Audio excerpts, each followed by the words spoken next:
کیا کبھی آپ نے سوتے ہوئے ایسا محسوس کیا کہ آپ اپنے آس پاس کے ماحول کو دیکھ پا رہے ہیں؟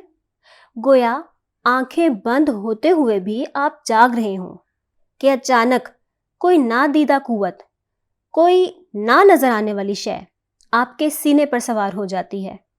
آپ ہلنا چاہتے ہیں مگر ہل نہیں پاتے، آپ بولنا چاہتے ہیں مگر آپ کی زبان آپ کا ساتھ نہیں دیتی۔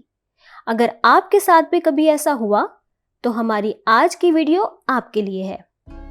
بسم اللہ الرحمن الرحیم، دس از سحر کاشف اور آپ دیکھ رہے ہیں ایکسپلور وتھ سحر۔ سامعین کرام، اگر آپ نے ابھی تک ہمارے چینل کو سبسکرائب نہیں کیا تو برائے مہربانی سب سے پہلے ہمارے چینل کو سبسکرائب کریں، بیل نوٹیفیکیشن کو آن کر کے آل کا بٹن دبا لیں تاکہ ہماری ساری ویڈیوز کی نوٹیفیکیشنز آپ تک پہنچ سکیں۔ اور اگر آپ چاہتے ہیں کہ ہم آپ کی ویڈیو کے لیے بھی وائس اوور کریں تو ہماری ویڈیو کے نیچے دیے ہوئے نمبر پر رابطہ کیجیے۔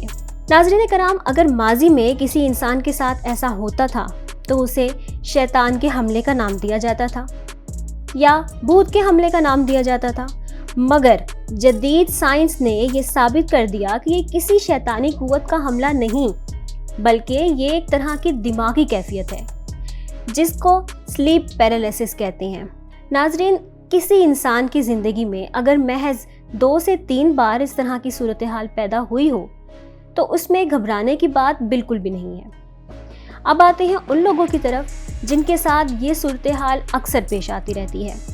اگر آپ کے ساتھ اکثر ایسا ہوتا ہے کہ سوتے میں آپ اپنے آس پاس غیر معمولی حرکات و سکنات محسوس کرتے ہیں، کسی کی موجودگی کا واضح احساس ہوتا ہو مگر کوشش کے باوجود آپ اپنے جسم کو حرکت نہیں دے پاتے، بولنے کی بھی قوت ختم ہو جاتی ہے، تو ایسی صورتحال میں آپ کو سب سے پہلے کسی اچھے ڈاکٹر کے پاس جانا چاہیے۔ ناظرین، سوال یہ پیدا ہوتا ہے کہ آخر ایسی حالت کی وجہ کیا ہے؟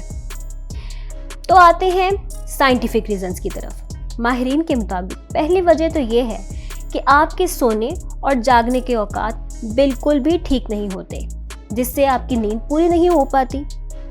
دوسری وجہ انگزائٹی، سٹریس، اوور تھنکنگ یعنی بے چینی، زیادہ سوچنا، ڈپریشن، ٹینشن لینا، یہ بھی وجوہات اس بیماری کا سبب بنتی ہیں۔ یہ بیماری ایک عام بات ہے، اس میں گھبرانے اور پریشان ہونے کی بالکل ضرورت نہیں۔ آپ کو بس ڈاکٹر کی ہدایات کے ساتھ ساتھ کچھ کام اور کچھ احتیاطیں کرنے کی ضرورت ہے۔ سب سے پہلا کام یہ کہ مکمل نیند لیجیے۔ کام ضرور کیجیے مگر یاد رکھیے کہ ہمارا جسم ایک حد تک کام کر سکتا ہے۔ اسے ٹھیک رکھنے کے لیے، مناسب طریقے سے اس کی نگہداشت کرنے کے لیے مناسب آرام اور کم از کم 8 گھنٹے کی نیند بہت ضروری ہے۔ دوسرا کام یہ کہ برے خیالات کو اپنے ذہن سے دور کر دیجیے۔ اپنے ذہن کو مصروف رکھیے، کسی پازیٹیو ایکٹیویٹی میں مصروف رکھیے، کسی اچھے کام میں، یا دین کی طرف راغب ہو جائیں۔ عبادات کیجیے، اچھے کام کیجیے، کسی کی مدد کیجیے، کوئی برا خیال اپنے قریب نہ آنے دیجیے اور ذہن کو خالی تو بالکل بھی نہ رہنے دیجیے۔ اس سے آپ بلا وجہ کی چیزیں سوچ کر نہ تو ڈپریشن کا شکار ہوں گے اور نہ ہی سلیپ پیرالیسس کا شکار ہوں گے۔ تیسرا کام آپ نے یہ کرنا ہے کہ بے وجہ دوائیں لینا چھوڑ دیجیے۔ صرف وہی دوائیں لیجیے جو ڈاکٹر کی طرف سے آپ کو بتائی گئی ہیں۔ سیلف میڈیکیشن بذات خود ایک بیماری ہے۔ سیلف میڈیکیشن سے خود کو بچائیں۔ صرف 3 باتوں پہ عمل کر کے آپ اس بیماری سے نجات حاصل کر سکتے ہیں۔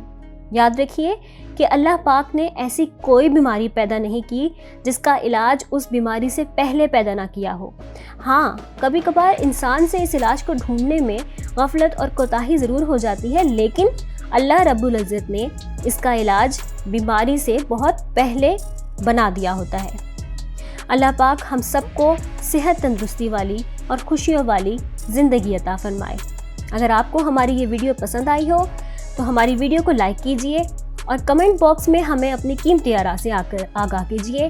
ساتھ ہی یہ بھی بتائیے کہ آپ اور کون سی ایسے ٹاپکس پر چاہتے ہیں کہ ہم ویڈیوز بنائیں۔ زندگی رہی تو پھر ملیں گے کسی اور ویڈیو کے ساتھ، تب تک کے لیے اللہ نگہبان۔